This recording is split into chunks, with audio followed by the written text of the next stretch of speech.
ব্যক্তির ফরজ, নফল, নামাজ, রোজা, হজ, যাকাত, দান, সদকা কিছুই কবুল করা হবে না। বলেন নাউযুবিল্লাহ। আল্লাহ নবী বলেন, লা ইয়াদখুলুল জান্নাতা জাসাদুন গুযিয়া বিল হারাম। ওই শরীর জান্নাতে যাওয়া হারাম, জাহান্নামে যাওয়া ফরজ। যেই শরীরে 1 টাকা 1 জর্রা পরিমাণ সুদ ডুববে, ওই ব্যক্তির জন্য জাহান্নাম অবধারিত। নাউযুবিল্লাহ। আমরা সবাই এক এলাকার লোক। মাগরিবের পরে যিনি বয়ান করছে উনি ভিন্ন এলাকার থেকে আসছে। আফসারি সাহেব কুমিল্লার থেকে আসবে। আপনারা সবাই এই 3 নম্বরের বা 2 নম্বরের। আমার এখানে গ্রাম, আমার এখানে বাড়ি। আমি যদি কড়া কথা না বলি, কিয়ামতের ময়দানে সর্বপ্রথম আমাকে মালিক জিজ্ঞাসা করবে, তোর এলাকার মানুষ সুদ খেয়েছে। ওয়াংজির আশিরাতাকাল আকরাবিন। অত কঠিন ওয়াজ বাহিরের মেহমানরা করবে না, যেহেতু তাদের আরো আশা ভরসা আছে। আশার আমার আশা ভরসা না থাকুক, তবে আমি কিয়ামতের ময়দানে জবাবদিহি করতে হবে। তুই তো এলাকার লোক ছিলি, কথাবার্তা বলতি, মানুষকে কেন সুদের ওয়াজ করলি না, ঘুষের ওয়াজ করলি না? কথা বলেন ঠিক না বেঠিক? আসেন আপনাদের সাথে পরামর্শ। মৃত্যুর সময় আপনাদের কালিমা দরকার। কার কার হাত তুলেন তো। আবার সবার কালিমা দরকার। সুদ খাইয়ে না সুদ ছাড়িয়া? হাত নামান। সুদ খাইলে মৃত্যুর সময় কালিমা নসিব হয় না। সুদ খাইলে মায়ের সাথে অপকর্ম। সুদ খাইলে কোনো ইবাদত কবুল হবে না। কিয়ামতের ময়দানে যে ব্যক্তি সুদ খাবে, এই ব্যক্তির ফ্যাটকে তাগারির মতো, মুটকার মতো করবে, আতড় ওজড়ি বাইর হবে। সেই কিয়ামতের ময়দানে শুয়ার দিয়ে, কুকুর দিয়ে আতড়ি ওজড়ি এইভাবে চতুর্দিকে টানাটানি আরম্ভ করবে। ফেরেশতারা জিজ্ঞাসা করবে, মান হুয়া? এ ব্যক্তিকে আল্লাহ পাক রব্বুল আলামিন বলবে, আকিলির রিবা, সুদখোর। ফেরেশতারা তার সুদখোরের কথা শুনিয়া নাকের ভিতরে কাফন দিয়ে ফেলবে, জাহান্নামের দারোগা দিয়ে তাদেরকে 70,000 জাহান্নামের দারোগা দিয়ে জাহান্নামের মধ্যে নিক্ষেপ করবে। বলে নাউযুবিল্লাহ। বাংলাদেশে অত অভাব হবে না। কসম খোদা, কসম খোদা, কসম খোদা, যে পানি খেতে হবে, মাটি খেতে হবে, কচু পাতা খেতে হবে, গাছের ছাল খেতে হবে। অত অভাব হবে না। যদিও অত অভাব হয়, তারপরও আমাদের ঈমান দরকার। আমরা মায়ের সাথে জানা করব না। আমরা ঈমান নিয়ে দুনিয়ার থেকে যাব, আল্লাহর সাথে যুদ্ধ করব না। আমরা সবাই মুসলমান। কে কে রাজি আছেন সুদ খাবো না ইনশাআল্লাহ? রাজি আছেন? রাজি আছেন? ওয়াদা কি এখানে শেষ না আগামীকালকেও চলবে? ওরা কথা কয় না। আগামীকালকে চলবে? এখানে শেষ না কোনো মৃত্যু পর্যন্ত চলবে? আল্লাহ আমার ভাইদেরকে সুদ মুক্ত হইয়া ইবাদত বন্দি করার তৌফিক দান করো। মান আকালা তাইয়্যিবা, যে ব্যক্তি হালাল খাইবে, ও আমিলা ফি সুন্নাতিন, সুন্নাত অনুযায়ী আমল করবে, ও আমিনান নাসু বাওয়াইকাহু, পাড়া প্রতিবেশী আত্মীয় স্বজনকে জাগা লইয়া, জমিন লইয়া, মামলা দিয়ে, মোকদ্দমা দিয়ে, হাঁস দিয়ে, মরক লইয়া ঝগড়া করবে না, কষ্ট করবে না। আল্লাহর নবী বলে দাখালাল জান্নাহ, সে ব্যক্তি জান্নাতি। বলেন সুবহানাল্লাহ। 1 নম্বর শর্ত, গেজা হালাল হতে হবে। আল্লাহর নবী বলে ইত্তাকিল মাহারিমা তাকুন আবাদান নাস। হারাম থেকে বাঁচিয়া থাকো, হারাম থেকে বাঁচিয়া থাকো, হারাম থেকে বাঁচিয়া থাকো। নামাজ কম পড়ো, রোজা কম পড়ো, যাকাত কম রাখো, ইত্যাদি ইত্যাদি, তবে হারাম থেকে বাঁচিয়া থাকো।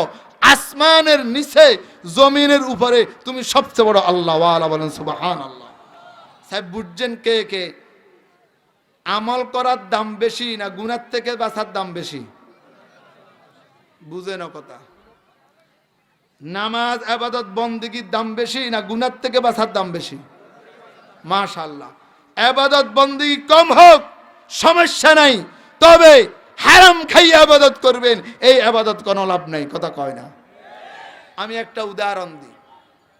আমরা দুই ভাই, বাড়ির সামনে দুইটা বিটা আছে, বিটা। একজনে বিটির ভিতরে রং বিরঙ্গের ফসল করছে, কাঁচামরিচ, লাল শাক, মূলার শাক ইত্যাদি ইত্যাদি। আরেকজনেরটা খিল্লা, কিছু করে না। কিছুদিন পরে মরিচ গাছ উঠছে, লাল শাক উঠছে, মূলার শাক উঠছে, পালং শাক উঠছে। খাইবে খাইবে ভাব, বাজারে নিবে বেচবে। হঠাৎ করে বৃষ্টি আসিয়া, তুফান আসিয়া, বন্যা আসিয়া তার ওগুলা নষ্ট করে দিছে। একজনেরটা খিল্লা, আরেকজনেরটা এখানে 2000 টাকা খরচ করে ফসল করছে। কত আশা ভরসা, 10,000 টাকা বিক্রি করবে, 8,000 টাকা লাভ হবে। এই এখন তুফানে, টর্নেডোয়, বাতাসে, বন্যায় এই ব্যক্তিটা নষ্ট করে দিছে। দুঃখ কার বেশি কমছে? ওরে বুঝে না, যার ফসল তার দুঃখ বেশি। ওই যে ব্যক্তির খিল্লা, ওই ব্যক্তির কোনো দুঃখ নাই, কামও করে না, মাইনও পায় না, কষ্ট নাই, টাকাও খরচ হয় না, জমিন খিল্লা আছে। যেই ব্যক্তি জমিন করছে টাকা খরচ করি, এই ব্যক্তির কষ্ট বেশি। এক ব্যক্তি নামাজ পড়ে না, রোজা রাখে না, হজ করে না, যাকাত দেয় না, ইবাদত বন্দেগী করে না, এই ব্যক্তির জমিন খিল্লা। এক ব্যক্তি নামাজ পড়ে, রোজা রাখে, হজ করে, যাকাত দেয়, ইবাদত বন্দেগী করে, সুদ খায়, এই ব্যক্তির ইবাদত নষ্ট হয়ে গেছে। ওই যেরুম প্লাবনে, তুফানে, ঢলে তার জমিন নষ্ট হয়ে গেলে যেরুম দুঃখ, যে ব্যক্তি নামাজ পড়িয়া কিয়ামতের ময়দানে দেখবে হাবা মানসুরা, একটা ইবাদত তার নামায় আমলে নাই। মালিককে জিজ্ঞেস করবে, আমি তো উমরাবাদ মাহফিলে আমি 5,000 টাকা দিছিলাম, আমি তো উমরা করছিলাম, আমি তো যাকাত দিছিলাম, আমি তো তাহাজ্জুদের নামাজ পড়ছি, রমজান শরীফের রোজা রাখছি। আল্লাহ বলবে, দুলিশ্বাত হবে এখান থেকে, শুনস নাই আলেম ওলামার মুখে, যে ব্যক্তি সুদ খাইয়া ইবাদত করে তার কোনো ইবাদত কবুল করা হবে না। তোর ইবাদত মানুষ দেখানো ছিল, সুদ খেয়েছিলি, এই জন্য তোর একটা আমলও কবুল করা হয় না। বলেন নাউযুবিল্লাহ। এবারে বলেন, ইবাদত করার দাম বেশি না গুনাহ থেকে বাঁচার দাম বেশি? আল্লাহ আমাদেরকে গুনাহ থেকে বাঁচার তৌফিক দান করো। কয় ব্যক্তির মৃত্যুর সময় কালিমা নসিব হয় না? 3 ব্যক্তি। নম্বর 2, আমার সাথে সবাই বলবেন, বলবেন নি? কে কে বলবেন? হাত তুলেন তো, বলেন। বলবো, বলেন আলেম ওলামা। আরো জোরে, আলেম ওলামা, মাদ্রাসা, মসজিদ, দিন শরীয়ত, আল্লাহ রাসূল, কোরআন হাদিস, মিল্লত ও মাযহাব, এই জাতীয় জিনিসের বিরুদ্ধে কেউ যদি ফেসবুকে স্ট্যাটাস দেয়, কেউ যদি লেখে, কেউ যদি দোকানে বসে বসে সমালোচনা করে, কিছু লোক আছে দোষী। কেমন? নামাজি দেখতে পারে না, দাড়িওয়ালা দেখতে পারে না, টুপিওয়ালা দেখতে পারে না, ওয়াজ দেখতে পারে না, মাদ্রাসা মসজিদ দেখতে পারে না, আলেম ওলামা দেখতে পারে না। আছে না নাই?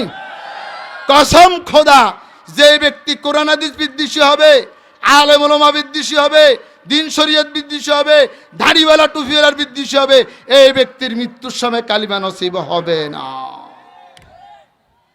আসেনি সমাজে গ্রামে 2-4 জন আছে নাকি? হ্যাঁ, আপনি নামাজ পড়েন না, তবে নামাজিকে ভালোবাসতে হবে। আপনি টুপি মাথার দেন না, টুপিওয়ালাকে ভালোবাসতে হবে। আপনি দাড়ি রাখেন না, দাড়িওয়ালাকে ভালোবাসতে হবে। আপনি মাদ্রাসায় পড়েন না, মাদ্রাসা পড়ানোওয়ালাকে ভালোবাসতে হবে। আপনি রোজা রাখেন না, রোজদারকে ভালোবাসতে হবে। আপনি রোজা রাখেন কিন্তু সাফে ফটি রাখেন, আপনি আসলে রোজদার ন। আপনি নামাজ পড়ছেন, শর্মে ফটি পড়ছেন, আপনি আসলে নামাজি নয়। আপনি ইবাদত বন্দেগী করছেন শর্মে, আপনি আসলে ইবাদত বন্দেগী করেনওয়ালা ন। আপনি নিজকে নিজে ছোট মনে করি। ইবাদত বন্দেগী যারা করে, দিন শরীয়ত যারা বলে, আলেম ওলামাদেরকে মহব্বত করলে আপনার মৃত্যুর সময় কালিমা নসিব হবে। সুবহানাল্লাহ। একটা কিচ্ছা বলি, মাযহাব কয়টা?